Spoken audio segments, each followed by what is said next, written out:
নমস্কাৰ বন্ধু বান্ধৱীসকল সকলোকে আজি মই ৱেলকাম জনালোঁ। যোৰহাট মাজুলী দলঙৰ নিৰ্মাণ কাৰ্যৰ কিছু অংশ আজি দেখাবৰ বাবে আকৌ আহিছোঁ। এতিয়া বৰ্তমান আহি আছোঁ এয়া ব্ৰহ্মপুত্ৰৰ মাজত, আপোনালোকে দেখা পাইছে নিশ্চয়। এতিয়া ব্ৰহ্মপুত্ৰৰ পাৰ হৈ মাজুলী দলঙৰ যিখিনি কাম ছাইডত যিখিনি কাম কৰি আছে সেই কামখিনি আজি আপোনালোকক দেখাম বুলি আগবাঢ়ি আহিছোঁ। এইখন দেখিছে আপোনাৰ মাজুলী, সেই মাজুলী পোৱাৰ পাছত আপোনালোকক দলঙৰ কামখিনি দেখাব পাৰিম। এতিয়া বৰ্তমান পানীৰ মাজত এয়া কিমান ডাঙৰ ডাঙৰ ঢৌ মাজত অতিক্ৰম কৰি আহি আছোঁ। বিশেষকৈ আহিছোঁ আপোনালোকক মাজুলী দলঙৰ কাম কাজবিলাক দেখাবৰ বাবে। তেওঁলোকে ভালকৈ চাওক, প্ৰথম পৰা ভিডিঅ'টো শেষলৈকে চাই যাব। আৰু মোৰ চেনেললৈ যদি কোনোবা নতুনকৈ আহিছে তেওঁলোকক এটা অনুৰোধ, চেনেলটো প্লিজ ছাবস্ক্ৰাইব কৰি ৰাখিব। এয়া দেখিলে আপুনি বৰ্তমান মাজুলী দলঙৰ খুঁটাৰ নিশ্চয় দেখি পাইছে, সেয়া মাজুলী দলঙৰ খুঁটা পানীৰ মাজৰ অংশ চাপৰিত এইখিনি খুঁটা আপোনাৰ কাম কৰা হৈছিল। সৰু আঁতৰৰ পৰা দেখাইছোঁ আৰু ওচৰত গৈ পাই আপোনালোকক ভালকৈ সম্পূৰ্ণ দেখাই যাম। চাই যাওক ভিডিঅ'টো প্ৰথমৰ পৰা শেষলৈকে।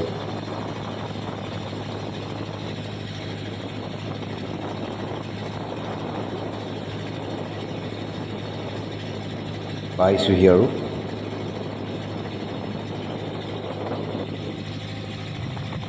প্ৰথমতে আপোনালোকক দেখাম মই সূতাৰ কাম, মানে দুটা পৰ্যায়ত সূতাখিনি চলি আছে। এটা পৰ্যায় হ'ল পানীৰ নদীৰ অংশৰ সূতাবিলাক ডাবুল চাইজ কৰিছে, এইটো দেখিছে ডাবুল চাইজ। আৰু ভিতৰ অংশটো আপোনাৰ পাৰৰ অংশৰ পৰা ভিতৰ অংশলৈ আপোনাৰ ছিংগুল পোষ্ট। আপোনালোকে দেখাম কি ধৰণে কোনটো ক'ৰ পৰা কিমান নম্বৰ পোষ্টৰ পৰা কিমান নম্বৰ পোষ্টলৈ ডাঙৰ পোষ্ট হৈছে, ডাবুল পোষ্ট হৈছে, আৰু কোন নম্বৰৰ পৰা কোন নম্বৰলৈ ছিংগুল পোষ্ট হৈছে সেইটো দেখাব পাৰি আজি ভিডিঅ'টো বনালোঁ। আৰু ভিডিঅ'টো প্ৰথম পৰা শেষলৈকে চাব আৰু এটা লাইক আৰু এটা কমেণ্ট কৰিবলৈ প্লিজ নাপাহৰিব।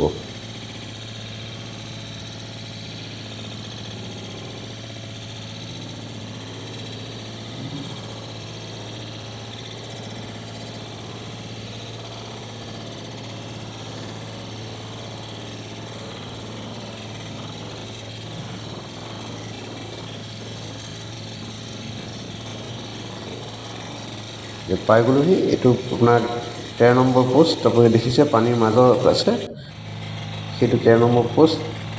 12 নম্বৰ পোষ্ট হয়, ডাবুল পোষ্ট হ'ব। 11 নম্বৰ পোষ্টৰ পৰা আপোনাৰ ছিংগুল পোষ্ট হৈছে, আৰু 12 নম্বৰ পোষ্টৰ পৰা আপোনাৰ ডাবুল পোষ্ট হৈছে। 12 নম্বৰ পোষ্টৰ পৰা আপোনাৰ ছিংগুল পোষ্ট, আৰু 13 নম্বৰ পোষ্টৰ পৰা আপোনাৰ ডাবুল পোষ্ট ফিটিং কৰিছে। এইটো হৈছে 13 নম্বৰ পোষ্ট, আপোনালোকে দেখিছে ডাবুল পোষ্ট। সেইটো হৈছে 12 নম্বৰ আপোনাৰ ছিংগুল পোষ্ট। এনেধৰণে দলং খুঁটাখিনি নিৰ্মাণ কৰা হ'ব। পানীৰ মাজৰ অংশৰ পোষ্টবিলাক আপোনাৰ ডাবুল চাইজ বনোৱা হৈছে, দুটা পোষ্ট। আৰু ওচৰত প্ৰায় আপোনালোক দেখাম মাজুলী ছাইডৰ যিখিনি ভিতৰ অংশৰ কি ধৰণে কি কৰিছে, কামখিনি আগবাঢ়িছে। পাৰ চাবিলৈ পিছত দেখাইছোঁ আপোনালোকক।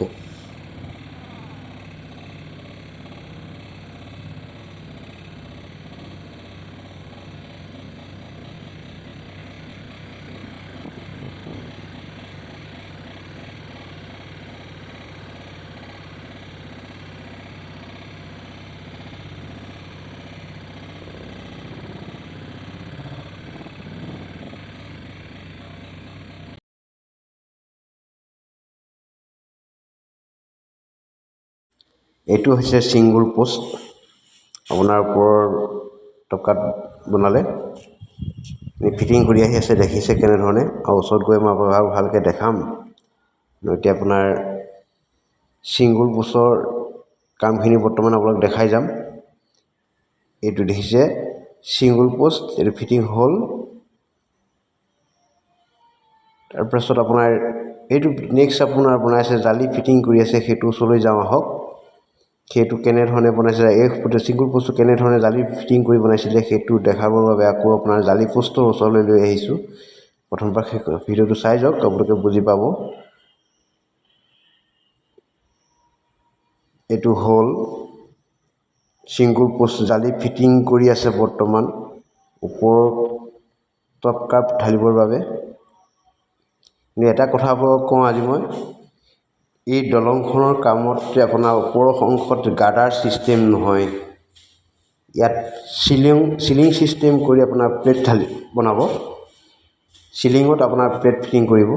গাৰ্ডাৰ ছিষ্টেম ইয়াতে এখন দলঙত আপোনালোকে দেখা নাপায়। অন্য দলঙৰ যি ধৰণে মাজুলী লখিমপুৰ দলঙৰ যি গাৰ্ডাৰ ছিষ্টেম কৰিছে, ইয়াত কিন্তু সেই গাৰ্ডাৰ ছিষ্টেম নহয়। ইয়াত আপোনাৰ চলিং ছিষ্টেমত লগাই আপোনাৰ প্লেট ঢালিব। পাছৰ ভিডিঅ'খিনি পাবলৈ দেখাম। পাছৰ ভিডিঅ'ত যিখিনি দিম আপডেট দিম, তেতিয়া আপোনাক সম্পূৰ্ণ ধুনীয়াকৈ দেখাই যাম কি ধৰণে চলিং লগাই ফিটিং কৰিব, সেইখিনি দেখাম এই ভিডিঅ'টো। আজি মাত্ৰ আপোনাক দেখাইছোঁ মাজুলী বৰ্তমান কাম দ্ৰুতগতিতে পানী শুকাই যোৱাৰ পাছত আগবাঢ়ি আছে কাম। ইয়াৰ পাছৰ ভিডিঅ'ত আপোনালোকক আপডেট দিম আৰু মাজুলী দলঙৰ ওপৰ অংশৰ যিখিনি চেটাৰিং লাগিব সেইখিনি প্ৰথমৰ পৰা আপুনি চাই যাব, সম্পূৰ্ণ আপোনালোকক দেখাবলৈ সক্ষম হ'ম।